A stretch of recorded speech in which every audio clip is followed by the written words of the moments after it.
प्रणाम, शनि राजा को प्रणाम।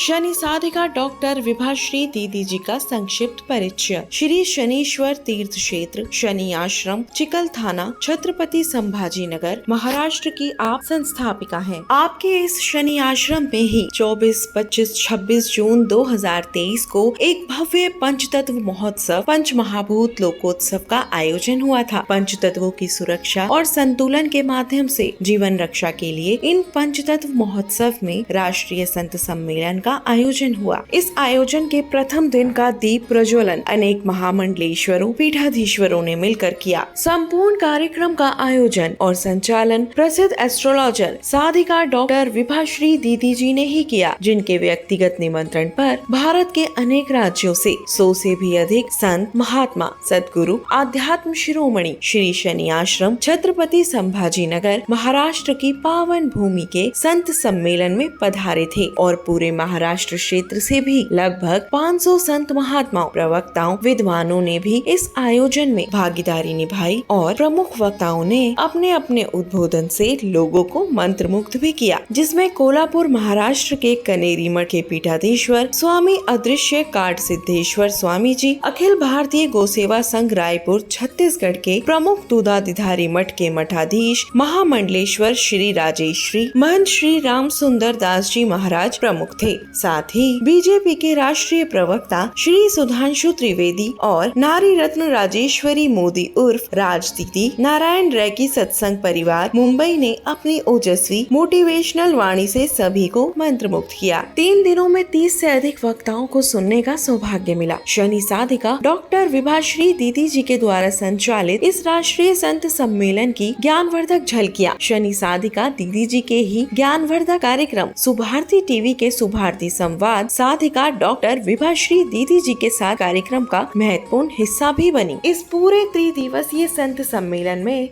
साधिका डॉक्टर विभाश्री दीदी जी की सुपुत्री अभिनेत्री विभूति शर्मा जी ने अपना महत्वपूर्ण योगदान दिया और सभी संत महात्माओं अतिथियों की स्वागत व्यवस्था को संभाला। जय शनिदेव। दर्शकों, आज हम ग्रहों से संबंधित व्यापार की चर्चा करेंगे। लोगों ने जानना चाहा है कि ग्रहों से संबंधित व्यापार क्या होते हैं। किसी ने प्रश्न किया है कि सूर्य से संबंधित कार्य क्षेत्र क्या है। किसी ने चंद्रमा के द्वारा होने वाले कार्यों के बारे में जानकारी चाहिए। किसी ने मंगल से संबंधित कार्य व्यापार के बारे में जानना चाहा है। किसी ने बुध के व्यापार को जानना चाहा है। किसी ने गुरु के व्यापार को जानना चाहा है। हम कोशिश करते हैं कि कुछ महत्वपूर्ण ग्रहों से संबंधित व्यापार को आज हम इस एपिसोड में लें। सूर्य से संबंधित कार्य क्षेत्र ज़्यादातर जॉब के होते हैं, नौकरी संबंधी होते हैं, चाहे वो प्राइवेट नौकरी हो, चाहे वो सरकारी नौकरी हो, किसी कंपनी में नौकरी हो, किसी छोटी सी संस्थान में नौकरी हो, मंदिर देवालय की नौकरी हो या किसी के घर की नौकरी हो, ये सब सूर्य से संबंधित कार्य क्षेत्रों में आता है। नौकरी तो नौकरी होती है, चाहे वो छोटा पेमेंट मिल रहा हो, चाहे बड़ा पेमेंट मिल रहा हो, चाहे साल का पैकेज मिल रहा हो, जॉब तो जॉब ही होता है। सूर्य बल हमें ये बताता है कि आप कौन सा जॉब करेंगे, कितना बड़ा जॉब करेंगे, कितने जॉब करेंगे और कितनी बार बदलेंगे और कितने पेमेंट तक आपका जॉब पहुँचेगा और आपका ओहदा क्या रहेगा। आपकी लाइफ में यदि सूर्य बल बहुत अच्छा है, सूर्य उच्च के हैं, सूर्य केंद्र में है, सूर्य स्वग्रही हैं, सूर्य की डिग्री बहुत अच्छी है, तो हो सकता है आप ऐसी कंपनी को ज्वाइन करें जहां आपको वार्षिक पैकेज बहुत बड़ा मिले।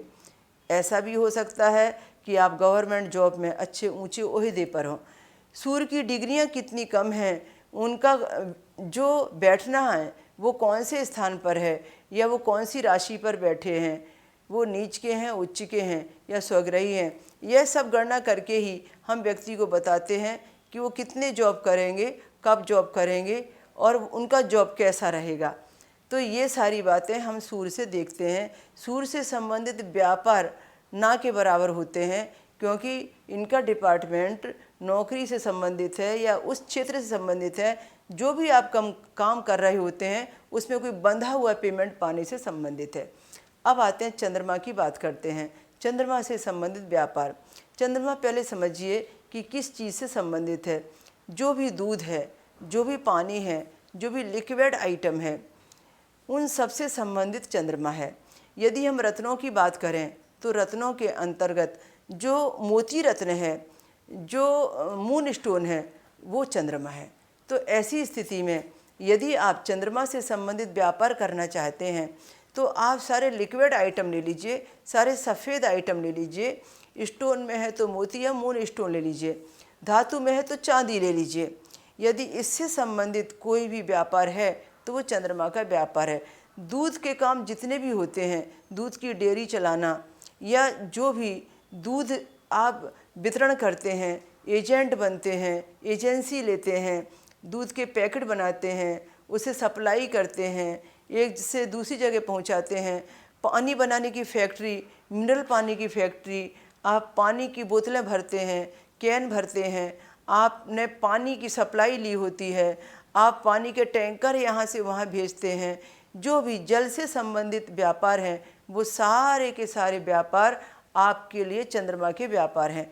तो चंद्रमा से संबंधित जितने भी व्यापार हैं वो दूध से संबंधित, लिक्विड से संबंधित, चंद्रमा के कोल्ड ड्रिंक से संबंधित, ये सारे व्यापार चंद्रमा से संबंधित कहे जाते हैं।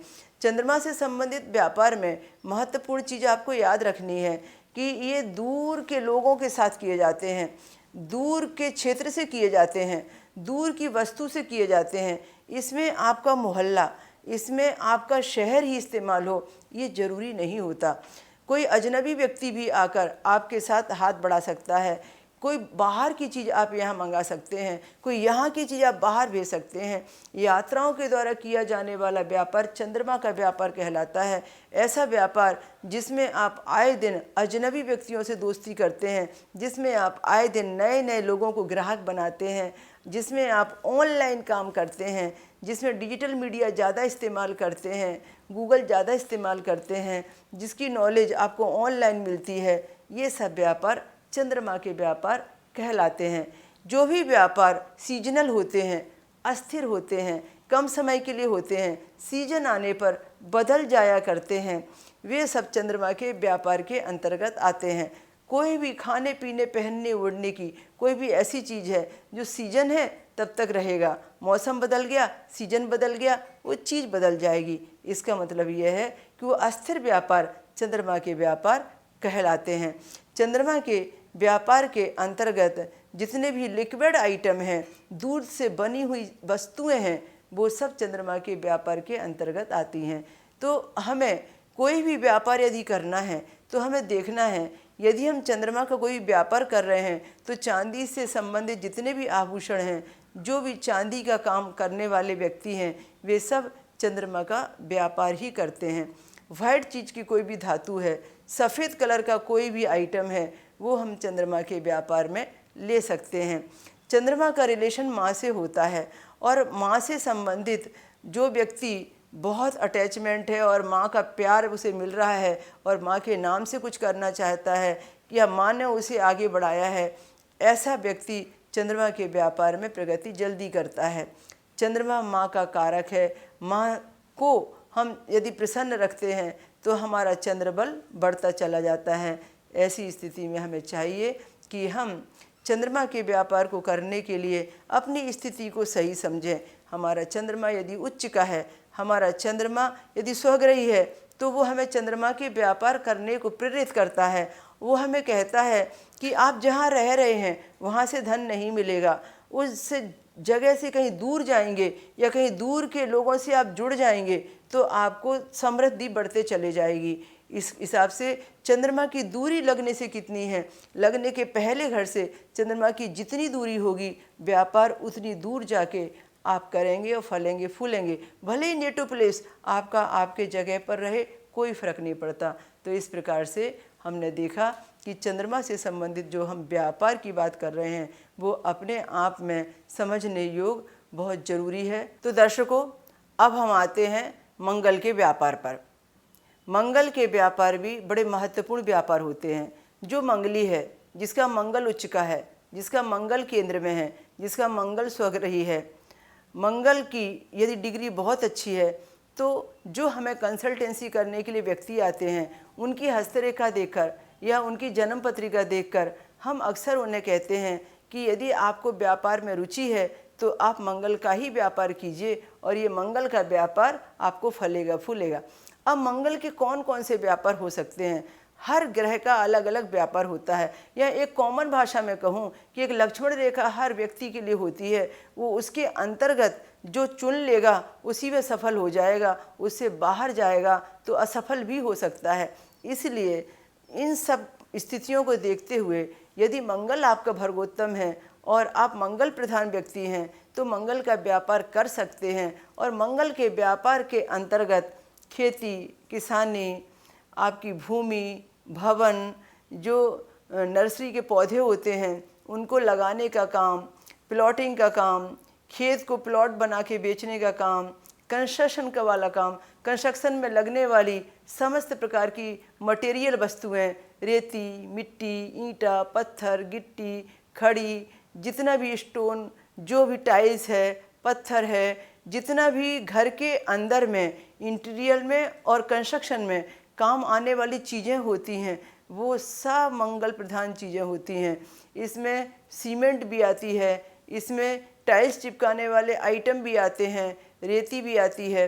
मंगल से संबंधित बिल्डर का काम भी है, ठेकेदारी का काम भी है, रोड का निर्माण है, गलियों का निर्माण है, जो स्टोन रहते हैं जो लगाए जाते हैं रोड के ऊपर में, जो पार्किंग में मोटे मोटे गट्टू कहलाते हैं, जो रेडीमेड दीवारों के काम होते हैं, रेडीमेड सीमेंट की चादरें बनती हैं, सीमेंट की दीवारें रेडीमेड बनने लगी हैं, सीमेंट के ब्लॉक बनने लगे हैं, ये सब मंगल के कार्य के अंतर्गत आते हैं। मंगल के कार्य के अंतर्गत इलेक्ट्रॉनिक जितने भी साधन हैं, जितनी भी इलेक्ट्रॉनिक चीज़ें हैं, अब इलेक्ट्रॉनिक चीज़ों के चाहे आप निर्माता हो, चाहे आप ट्रेडिंग करते हो, चाहे बाहर से मंगाते हो, जितने भी इलेक्ट्रॉनिक आइटम हैं, जितने भी इलेक्ट्रिसिटी के आइटम हैं, ये सारे सब कुछ मंगल के व्यापार कहलाते हैं। मंगल के व्यापार के अंतर्गत हम अपनी ज़िंदगी में वो सब चीज़ें अपना सकते हैं, यूज कर सकते हैं जिसका संबंध राष्ट्र से होता है, राष्ट्र के निर्माण से होता है, जिनका संबंध सेना से होता है, सेना में यूज करने वाले आयुध से होता है, उपकरणों से होता है, जैसे कि बंदूक है, जैसे कि तलवार है, जैसे कि तोपें हैं, जो भी सेना में सरहद पर हमारे सैनिक इस्तेमाल करते हैं, वो सब मंगल के कार्य क्षेत्र के अंतर्गत उसका निर्माण आता है। मंगल के कार्य के अंतर्गत जो भी पुलिस में भाग लेते हैं, जो भी नेवी में भाग लेते हैं, जो भी मिलिट्री में भाग लेते हैं, फौज में जाते हैं, देश की सेना के लिए तैयार होते हैं, देश की रक्षा में अपना योगदान देते हैं, वो सब मंगल प्रधान व्यक्ति होते हैं और मंगल के कार्य व्यापार को वो अक्सर चुना करते हैं। मंगल से संबंधित लाल मसूर की दाल भी होती है, लाल फल भी होते हैं, लाल रंग का कपड़ा भी होता है, सिंदूर भी होता है, जो खारिक छुआरे आप कहते हैं, वे छुआरे वो भी होते हैं जिसे आप पिंड खजूर का नाम देते हैं। ये सारी चीज़ें मंगल के कार्य व्यापार से संबंधित होती हैं। गुड़ का व्यापार भी मंगल के व्यापार के अंतर्गत आता है और गुड़ का व्यापार सूर्य के व्यापार में भी आता है, ये सूर्य की वस्तु भी मानी गई है। अब इनसे संबंधित यदि कोई भी आप कार्य करते हैं, कोई भी वस्तु का व्यापार करते हैं, कोई भी क्षेत्र का चुनाव करते हैं, तो मंगल से संबंधित व्यापार कहलाएगा और इसका चुनाव आपकी जन्म पत्रिका और आपकी हस्तरेखा से पता चल जाता है कि आप जो कर रहे हैं उसके लिए मंगल आपका कितना सपोर्ट कर रहा है। मंगल अच्छा है तो आप इसका कार्य को जरूर से ज़रूर कीजिए व्यापार में, फिर आपको प्रगति जरूर मिलेगी। इसी तरीके से यदि आप बुध का व्यापार करना चाहते हैं तो बुध का व्यापार करने वालों के लिए मैं एक मार्गदर्शन देना चाहती हूँ कि यदि आपका बुध उच्च का है तो ही आप बुध का व्यापार कर सकते हैं। बुध स्वग्रही है तो बुध का व्यापार कीजिए। बुध भर्गोत्तम है, बुध केंद्र में है, बुध अपनी जगह पर बैठा है, बुध ने भद्र योग बनाया है, तो आप बिल्कुल बुध का व्यापार कीजिए। पंच महापुरुष योग में एक बुध से भद्र योग बनता है। इस बुध के भद्र योग से संबंधित व्यक्ति बहुत बड़े व्यापारी कहे गए हैं। तो बुध के व्यापार में बहुत शक्ति है। पर बुध की जो उम्र है, बुध की जो स्थिति है, वो कुमार अवस्था की कही गई है। 14, 15, 16, 17 साल का जो बच्चा होता है उसकी ख्वाहिश क्या होती है? बचपने से लेकर एक 16 साल तक की उम्र के जो बच्चे होते हैं, किशोरावस्था तक, उनकी चीज़ें क्या होती हैं? उनकी उम्र के बच्चों के आइटम क्या होते हैं? जो छोटे छोटे बच्चों के खेल खिलौने हैं, जो बच्चों के स्कूल में उपयोग में आने वाली चीज़ें हैं, बस्ते हैं, जो भी उनकी ड्रेसें हैं, जो भी बच्चों से संबंधित स्टेशनरी के सामान हैं, बच्चों से संबंधित जो वाद्य हैं, जो स्पोर्ट्स के सामान हैं, बच्चों से संबंधित जो स्कूल में काम आने वाली चीज़ें हैं, लिखाई पढ़ाई में काम आने वाली चीज़ें हैं, खेल कूद में काम आने वाली चीज़ें हैं, जो उनकी पोशाकें हैं, जो उनकी ड्रेसें हैं, उस उम्र के बच्चों की पसंद की जो चीज़ें हैं, वो सब बुध के व्यापार के अंतर्गत आती हैं। अब कपड़े के अंदर 2 डिपार्टमेंट हो जाते हैं। एक तो जो थान के कपड़े होते हैं, जिसे हम पीस करके सेल किया करते हैं, कुछ कट पीस के होते हैं, कुछ एक ऐसे होते हैं जिसको कि हम रेडीमेड कहते हैं, सिलाई करने के बाद में वो मार्केट में आते हैं, जिसे हम कहते हैं कि सिले हुए कपड़े हमने लिए, जिसे हम कहते हैं कि बड़े पैमाने पर हमने साड़ियाँ ली, बड़े पैमाने पर हमने कुछ डिजाइनिंग के कसीदे के कपड़े लिए। हम आपको बताना चाहते हैं कि जो भी ऐसे वस्त्र होते हैं जो सिले नहीं हैं, जो भी ऐसे वस्त्र होते हैं जो किसी भी प्रकार से काटे नहीं गए हैं, वो थान के अंतर्गत में है। लोग उसे अपने हिसाब से लेके जाएंगे, कटिंग करेंगे और अपने हिसाब से कोई भी वस्तु उसका निर्माण कर सकते हैं। वो बुध के व्यापार के अंतर्गत आते हैं। बुध के व्यापार के अंतर्गत जितने भी कपड़े हैं वो सब आते हैं, पर शर्त यह है कि उनमें सिलाई न की गई हो। यदि वो सिलाई करके उसका रूप परिवर्तित करके उसमें डिजाइनिंग डाल के उसको अलग आइटम तैयार करके यदि सेल किया जाता है तो बुध के व्यापार को छोड़कर वो शुक्र के व्यापार में चले जाते हैं। तो कपड़े के दोनों ग्रह व्यापारी हैं। बुध का व्यापार भी कपड़े से जुड़ा है, पर वो एक तबके से जुड़ा है कि जैसे स्टूडेंट की लाइफ से जुड़ा है, कि जैसे उन लोगों से जुड़ा है जो अपनी पसंद से उसे लेके जाएंगे और अपनी पसंद से तैयार करेंगे। गुरु के व्यापार में आगे आपको हम बताना चाहते हैं कि गुरु से संबंधित व्यापार जो है वो शैक्षणिक कामों से संबंधित है, शिक्षा से संबंधित है। जो भी गुरु का व्यापार करते हैं वे व्यक्ति ज़्यादातर किसी को ज्ञान देने का काम करते हैं। धार्मिक क्षेत्र से, धर्म के क्षेत्र से, धार्मिक कार्यों से, शैक्षणिक कार्यों से संबंधित कुछ भी कार्य व्यापार होते हैं वो सब गुरु के व्यापार के अंतर्गत आते हैं। गुरु से संबंधित वो सारे कार्य आते हैं जिसमें व्यक्ति किसी भी संस्थान को चलाता है, आश्रम को चलाता है, मिशन को चलाता है, बड़े पैमाने पर समाज का और राष्ट्र निर्माण का काम करता है, बड़े पैमाने पर किसी का भविष्य बनाने का, तकदीर बनाने का काम करता है। ज्योतिष का कार्य क्षेत्र भी गुरु से संबंधित है। एस्ट्रोलॉजी का काम हो, हस्तरेखा का काम हो, आपका वास्तु का काम हो, आपको मार्गदर्शन देने का काम हो, ये सब गुरु के काम के अंतर्गत ही आता है। पंचांग देखने का काम है, पुरोहिती काम है, यज्ञ हवन कराने का काम है, शांति पूजा कराने का काम है, किसी व्यक्ति को किसी प्रश्न का आपको उत्तर देना है, ये सारे जितने भी कार्य हैं, किसी के लिए झाड़ा फूकी करना है, कोई व्यक्ति बीमार है, आप आध्यात्मिक चिकित्सा से उसे आशीर्वाद से अच्छा करने वाले हैं, ये सब गुरु क्षेत्र में आता है, ये सब गुरु के कामों के अंतर्गत आता है। तो हमने आज आपको बहुत महत्वपूर्ण व्यापार बताए। सूर्य से संबंधित भी, मंगल से, चंद्रमा से संबंधित भी, बुध से और गुरु से संबंधित भी हमने आपको काफ़ी महत्वपूर्ण बातें बताई। अभी हमें आपको शनि से संबंधित व्यापार की ओर इशारा करना है। शनि से संबंधित व्यापार में उन सारी चीज़ों का व्यापार आता है जो शनि को पसंद हैं। तेल का, तिल का, उड़द का, लोहे का, जितना भी आप मेटल व्यापार कहते हैं उससे संबंधित व्यापार, स्टील से संबंधित चीज़ों का व्यापार, जो पेट्रोल है, जो घासलेट है जिसे आप मिट्टी तेल कहते हैं, मेडिकल की दवाएं हैं, चिकित्सा का कोई भी क्षेत्र है, चिकित्सा के जितने उपकरण हैं, जितने भी चिकित्सा के क्षेत्र में काम आने वाली चीज़ें हैं, जैसे ऑक्सीजन मशीन है, जैसे एक्सरे मशीन है, जैसे आपकी सोनोग्राफी की मशीन है, जितनी भी चीज़ें आप चिकित्सा के अंतर्गत देख रहे होते हैं, जिसके बिना हम बड़े चिकित्सालय नहीं चला सकते, पैथोलॉजी से संबंधित कोई भी चीज़ है, ये सब जितनी चीज़ें हैं ये सब मेडिकल की शनि के क्षेत्र में आती हैं, शनि के व्यापार से संबंधित क्षेत्र कहलाती हैं।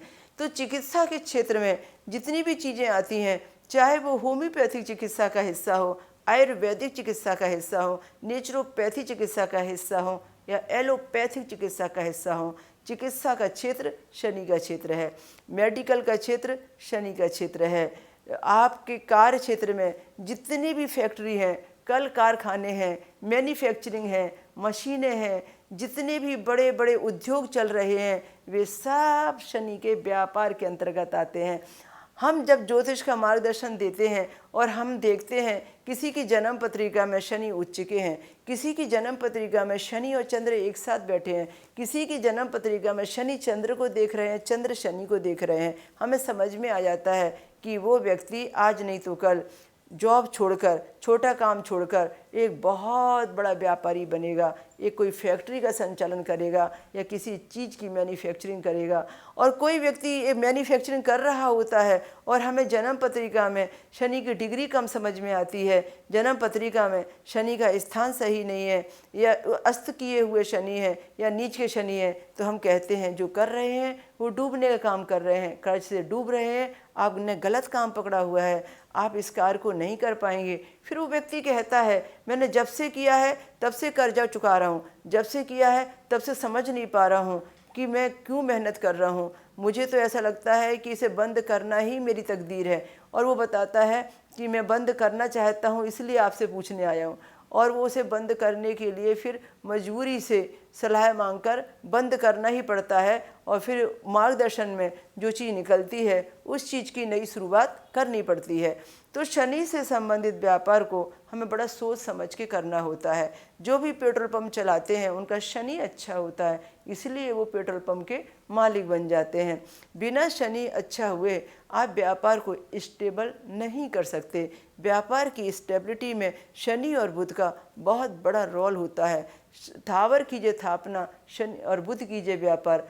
थावर यानी शनि स्थापित करता है बुध जैसे व्यापार को। बुध और शनि दोनों मिलते हैं तो व्यक्ति का व्यापार फलता फूलता है। ये योग व्यापारी के लिए बहुत अच्छा बताया गया है। शनि संबंधी व्यापार में और भी बहुत कुछ व्यापार होते हैं। जूते चप्पल का व्यापार, चमड़े का व्यापार, कोयले का व्यापार, एक्सपोर्ट इंपोर्ट्स का व्यापार, ट्रांसपोर्ट का व्यापार, जो गाड़ी धुलाते हैं हम, जिसे हम सर्विसिंग का काम कहते हैं, उसका व्यापार, ऑटो पार्ट्स का व्यापार, जहां गाड़ियों से संबंधित सारे ऑटो पार्ट्स मिला करते हैं, गैरेज का सारा काम शनि के क्षेत्र के अंतर्गत आता है। तो ये शनि संबंधी महत्वपूर्ण व्यापार कहलाते हैं। पर याद रहे, हर व्यक्ति शनि के व्यापार को नहीं कर सकता। जब तक शनि बल अच्छा नहीं होगा, शनि कृपा नहीं होगी, जब तक शनि देव आप पर प्रसन्न नहीं होंगे, शनि की परिक्रमा सही नहीं चल रही होगी, तब तक आप शनि के व्यापार में फलेंगे फूलेंगे नहीं। दिलाता नहीं कोई शनि जैसा, लेने वाला आदमी चाहिए। मैं हमेशा कहती हूँ, आपकी जन्म पत्रिका को देखिए, पहचानिए, हस्तरेखा से समझिए। आपको समझना होगा कि शनिदेव जी आपका द्वार खटखटा रहे हैं और आप लेना नहीं चाह रहे हैं। आपको शनि से बहुत कुछ मिल सकता है। मैंने अपने जीवन में शनि के समय में लोगों को रंग से राजा बनते देखा है। बस दिलाता नहीं कोई शनि जैसा, लेने वाला आदमी चाहिए। तो ऐसे शनि के तमाम प्रकार के व्यापार होते हैं और ऐसे व्यापारों को करके व्यक्ति बहुत आगे बढ़ सकता है। हाँ, एक बहुत अच्छी बात मैं आपको बताना चाहती हूँ। जितने भी अनाथालय चलते हैं, जितने भी वृद्धाश्रम चलते हैं, जितने भी मूक मधिर, जो भी बोल नहीं सकते, जो बात नहीं कर सकते, जो मेंटली रिटायर व्यक्ति होते हैं, जो भी मूक और बधिर लोग होते हैं, उनके जो संस्थान चलाने वाले व्यक्ति होते हैं, उनके जो संस्थान चलाए जाते हैं अनाथालय के जैसे ही, वो एक बहुत बड़े पैमाने पर कहीं पर वो आश्रम चल रहे होते हैं। तो जहाँ जहाँ पर ऐसे आश्रम चलने की व्यवस्था है, कहीं कोई विकलांग का आश्रम चला रहा होता है, कोई मंदबुद्धि बच्चों या मंदबुद्धि बड़ों का आश्रम चलाया करता है। हमने मदर टेरेसा आश्रमों में बहुत सारे ऐसे ही विक्षिप्त लोगों का, मानसिक रोगियों का बहुत बड़ा ग्रुप देखा है। वहाँ ऐसे लोगों के लिए आश्रम खोलने की बड़ी व्यवस्था है। तो ये सारे सब हमने ना जाने कितने अनाथालयों में जाकर सत्संग किए हैं, उनको प्यार बांटा है। बहुत सारे वृद्धाश्रमों में जाकर हमने सत्संग किए हैं, उनको आरोग्यवान आयुष्मान होने के लिए तमाम टिप्स दिए हैं और बहुत प्यार बांटा है। हमने महसूस किया है ये सब शनि सेवा है, ये सब शनिदेव का काम है, ये सब शनि के कार्य क्षेत्र हैं। यदि कोई व्यक्ति शनि को प्रसन्न करना चाहता है और ये ऐसे कार्य में भी हाथ बढ़ाता है, ऐसे कार्य खोलता है, ऐसे कार्य कर रहा था, जो भी ये चला रहे हैं उन पर शनि प्रसन्न है इसलिए चला पा रहे हैं। वो ये जो सब चला रहे हैं वो वंदनीय है, वो प्रशंसा के पात्र हैं। जो ये सब कर रहे होते हैं बिना शनि कृपा के वो ये सब कर नहीं सकते। इसलिए शनिदेव जी की कृपा पाने के लिए आपके लिए एक सच्चा और अच्छा मार्ग है कि आप इन क्षेत्रों की मदद करें, इन क्षेत्रों से जुड़ें और इन क्षेत्रों के कार्य व्यापार को संभालें। ये भी तो शनि के कार्य हैं। यदि आप उदार मन हैं, करुणामय हैं, ममतामयी हैं, तो आप चाहें तो इसको ऐसे रूप में ले सकते हैं कि आप कोई अनाथालय खोलें, कोई वृद्धाश्रम खोलें। आप अपने जीवन में इन सब की मदद करने के लिए आगे बढ़ें। ये जो चल रहे हैं उनके पार्टनर बन जाएं, उनके सहयोगी बन जाएं, उनके डोनर बन जाएं, उनसे जुड़ जाएं। ये सब शनि के क्षेत्र से ही जुड़े हुए हैं, ये सब शनि के क्षेत्र को ही संभालते हैं। तो इस तरीके से कोई भी लोहे का व्यापार है वो सब भी शनि के व्यापार के अंतर्गत आता है। मैंने आज आपको बहुत सारे कार्य क्षेत्र बताए। राहु के व्यापार के अंतर्गत ओल्ड चीज़ों का काम आता है, पुरानी चीज़ों का काम आता है, कबाड़ा चीज़ों का काम आता है। कबाड़ खाने से व्यक्ति आगे बढ़ता है। बिल्कुल जो चीज़ें किसी के यूज की नहीं हैं वो चीज़ें यदि घर से निकाल दी जाएं और उसका भी व्यापार काम आ जाए। जैसे कोई गाड़ी है, खटारा है, ख़राब हो गई, अब आपने उसे डेंटिंग पेंटिंग करा ली, आपने उसे बढ़िया क्लीन करके खूबसूरत बना लिया और उसको नई करके बेच दिया। पुराना फर्नीचर था, पुराने फर्नीचर में डेंटिंग पेंटिंग करके उसको अच्छा कारपेंटर बुला के बढ़िया नया रूप दे के उसको बेच दिया। जो भी पुरानी गाड़ी थी उसके लिए भी ऐसे ही किया, पुरानी मशीनरी थी उसको सुधार के नया करके दे दिया। पुराना फ्रिज खरीदा, पुरानी टीवी खरीदी, उसको नया करके बेच दिया। Old is gold. जितनी भी पुरानी चीज़ें हैं, कबाड़ खाने की चीज़ें हैं, बेकार चीज़ें हैं, फेंक देने यूज चीज़ें हैं, यूजलेस चीज़ें हैं, उनको आपने दे दिया। किसी ऐसे व्यक्ति ने उसका व्यापार शुरू कर लिया जो राहु प्रधान था, उसने व्यापार से धन कमा लिया। जो नारियल बेचते हैं, चाहे पानी का नारियल, चाहे गीला नारियल, और चाहे वो चढ़ाने वाला नारियल, चाहे गोटा नारियल, वो राहु का व्यापार करते हैं। जितने भी राजनैतिक व्यक्ति हैं, जो भी राजनीति में एंट्री ले चुके हैं, एंट्री लेना चाहते हैं, वो सब राहु प्रधान व्यक्ति हैं। राहु और शनि की कृपा से राजनीति में स्थिरता मिलती है और राहु देवता व्यापार में, राजनीति में, दोनों में सामंजस्य बिठाएंगे। यदि कोई व्यक्ति राजनीतिक होकर व्यापार करेगा तो, यदि कोई व्यक्ति राहु प्रधान है तो ही वो राजनीति में जाके सफलता प्राप्त कर सकता है। केतु प्रधान जितने भी व्यक्ति होते हैं वे किन्नर समाज के लोगों की मदद करते हैं और वे किन्नर समाज से संबंधित जितनी भी वस्तुएं होती हैं, जो भी काम होते हैं, जो सेवाएं होती हैं, जो समाज के लिए सुधारक कार्य होते हैं, उनको लेकर आगे चलते हैं। तो केतु का कार्य कहलाता है। और वैसे देखा जाए तो जो जौ होती है, जो हवन सामग्री में डाली जाती है, उस जौ को यदि सही तरीके से व्यापार के रूप में इस्तेमाल करें तो केतु का व्यापार कहलाता है। और वैसे जी 7 प्रकार के जो धान्य होते हैं उनके धान्यों का व्यापार भी केतु का व्यापार कहलाता है। और इसके अलावा भी यदि कोई व्यक्ति ऐसा काम करना चाहे जिस कार्य में सब मिक्स काम हो, सब मिश्रित व्यापार हो, तो वो केतु का व्यापार कहलाता है। आज आपको महत्वपूर्ण विचारधारा दी, सारे ग्रहों से संबंधित थोड़े थोड़े व्यापार और थोड़े थोड़े से उपचार आपको बताए। बहुत सारे लोगों के प्रश्न हमने समेटे और कोशिश की कि हम आपको प्रत्येक ग्रह का कुछ व्यापार बता सकें। जिस प्रकार से आप इस सुभारती संवाद को सुन रहे हैं और जिस प्रकार से हमें आप सराह रहे हैं, सपोर्ट दे रहे हैं, उसके लिए हम आपके बहुत बहुत आभारी हैं। और ये सुभारती संवाद में हम हर बार आपके प्रश्नों के आधार पर नए नए समाधान लेकर आते हैं और नए नए विषय पर हम आपको टिप्स देते हैं और आप उन्हें अपने जीवन में उतारें। बस इसी अभिलाषा के साथ जय शनिदेव।